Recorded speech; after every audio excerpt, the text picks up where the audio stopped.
الحمد لله وكفى وصلاة الله وسلامه على رسوله المصطفى وعلى آله وصحابته ومن تبعهم بإحسان إلى يوم الدين. أما بعد، أحبتي في الله،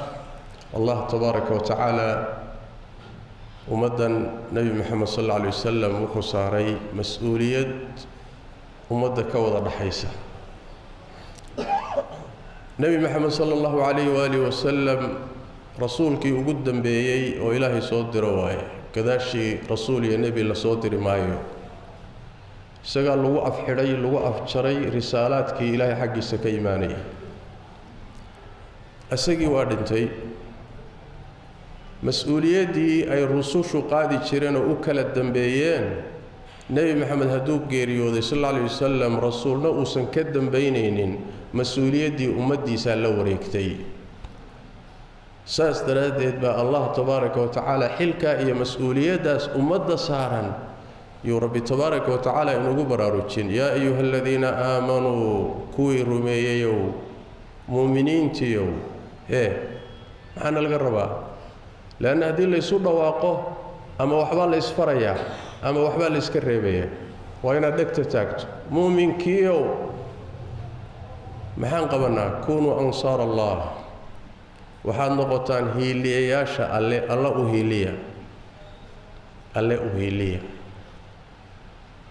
bimacnaa diinta ilaahay u hiiliya xaqa u hiiliya tawxiidka u hiiliya iimaanka u hiiliya akhlaaqda wanaagsan u hiiliya diinta ilaahay kor u qaadideedii horumarinteeda u hiiliya kunuu ansaar allah مسؤوليتي الله تبارك وتعالى ددك أوصاري مؤمنين وبالله تبارك وتعالى كوح قولي لهم مقعابين رقية ولا مدهن دمركية ولا مدهن علمدية ولا مدهن مدحدية ولا مدهن تاجرينتي ولا مدهن دلنيارو ولا مدهن وضيالو ولا مدهن يا أيها الذين آمنوا مؤمنين هذه مؤمن متى waxa masaajidku soo galiyay waa iimaan marba hadaad mu'min tahay mas'uuliyadda qayb ka saaran qaybta ka saaranna waxay ku xidhan tahay kolba iyo awoodaada inta ilaahay ku karsiiyay ninba mas'uuliyadda saarani waxay tahay kelimada aqoonta uu leeyahay inuu diinta ugu nusreeyo ninba waxay tahay awoodda geesinimada iyo awoodda jidhka ilaahay siiyey inuu diinta ugu nusreeyo midba kursi ku fadhiyo jaga ku fadhiyo jagadiisa inuu diinta ugu nusreeyo midba dhaqaale haysto hanti haysta inuu hantidiisa diinta ugu nusreeyo midba aqoon leh aqoontiisa inuu diinta ugu nusreeyo ruux walba iyo inta ilaahay ka siiyey ayaa la rabaa inuu diinta u jeediyo iyo wax ugu tarkeeda وانا مسؤوليتها انغا دحايسا وي الهي انا ودا ساري تبارك وتعالى ما انت قيامتنا لينا ويدي دونا واحد حلكا اي مسؤوليتها امده كدخايه انتي او تاغنيد او اي كشقينيسي او اي ودا جير اوغو تاغنيد الهي امده وا بركيه وانا كرامي وانا عزيي ادونكي بو غعان غليي دولدهي واوينايه ادونكا هيستay ba hoostooda soo galay oo iyagoo yar tira iyo ciidan bayar hub yar ba ilaahay gacantooda soo galiyay waa casiye adoonkay hogaaminayeen muddo dheer intay diinta nusradeeda u taagnaayeen maalinkay hawsha gabeen ama ay dayaceenna laba arrimood iyo ka badan buu ilaahay ku ibtilay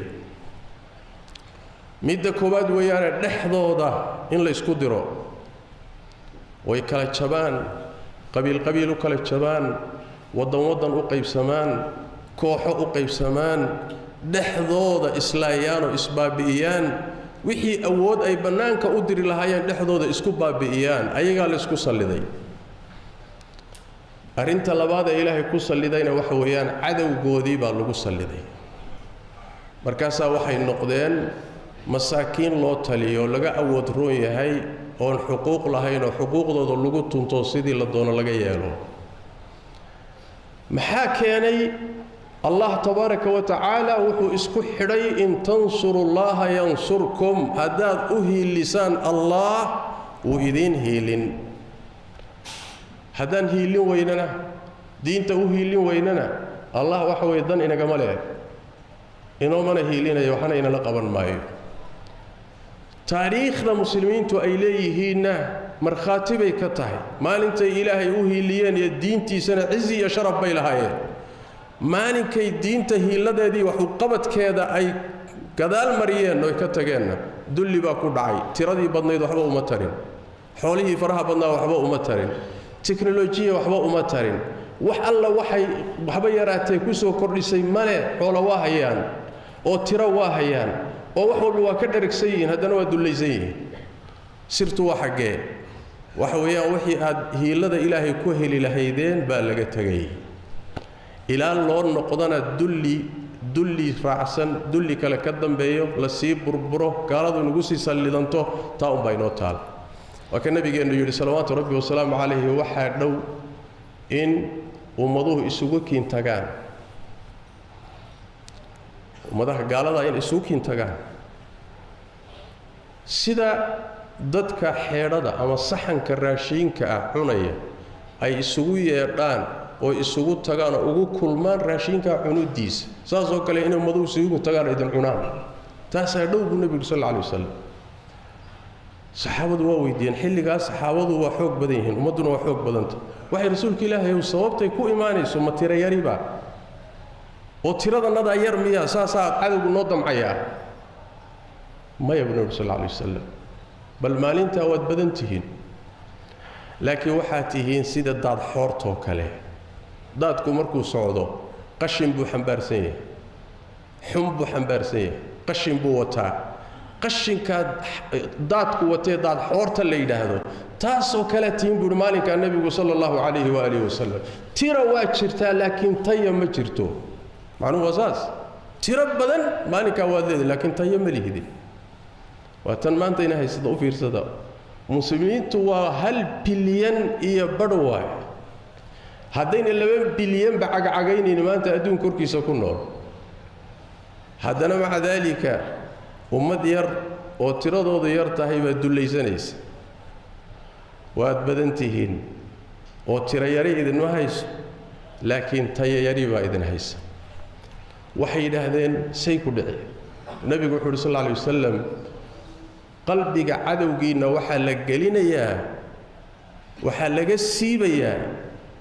haybaysigii iyo cabsidii cadowgu idinka qabay qalbigiisa laga siibayaa markaasuu idinku dhiiranayaa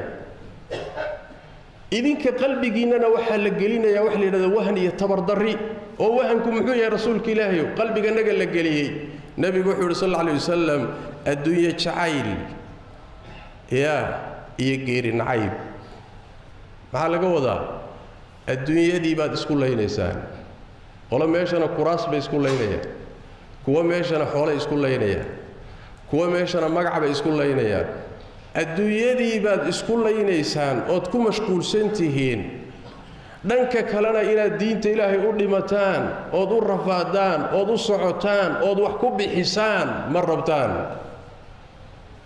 labadaaba haddii laydinka waayey cadowga in laydinku sallido marka laydin gumaysto sidii laydinka doono laydinka yeelo waaye oo seen u soo ceshan karnaa rasuulka ilaahay ow jawaabtu waxa waaye jid habeen laga lumay maalin baa loo soo noqdaaye dariiqa keliya ee ummadda nebi maxamed cizi iyo sharaf ay ku gaadhi karto sharafteediina ku soo ceshan karto waxa weeyaan inay diinta ilaahay isu taagto kulligeed mas-uuliyadda ay xambaarsato saasay ku soo noqon kartaa saas daraaddeed baa nabigeennu wuxuu yidhi sal alla alayh wasalam si walba wadci kastoo ummaddu marta laga waayi maayo koox ummadda ka mida oo xaqa ku taagan una taagan u dagaalamaysa khayrka iyo wanaagga wadda laga waayi maayo oo ilaahay u hiiliyo nin diinta kula jira oo garabkooda ka baxayna dhibi maayo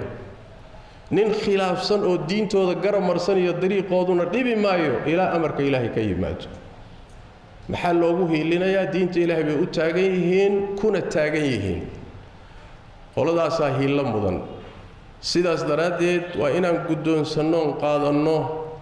mas-uuliyadda diintan iyo waxtarkeeda waa mas-uuliyad naga dhaxayso waaye masaajid haddii la dhisayo waa mas-uuliyad laakiin mas-uuliyaddaasi goos waxay ugu dhacaysaa cidda kari kartee waxhaysata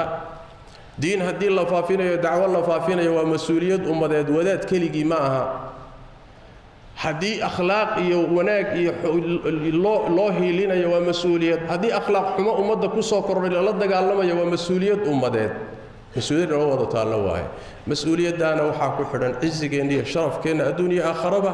ilaahay tabaaraka wa tacaala hayna garansiiyo hana ina waafajiyo inaynu noqonno kuwa ilaahay u hiiliya noloshoodana ku qaato hiilada diinta ilaahay iyo wax u qabadkeeda sallu wa sallimu ala khatami al-anbiya'i wa anbiya'i wal mursalin allahumma salli wa sallim wa barik ala 'abdika wa rasulika muhammad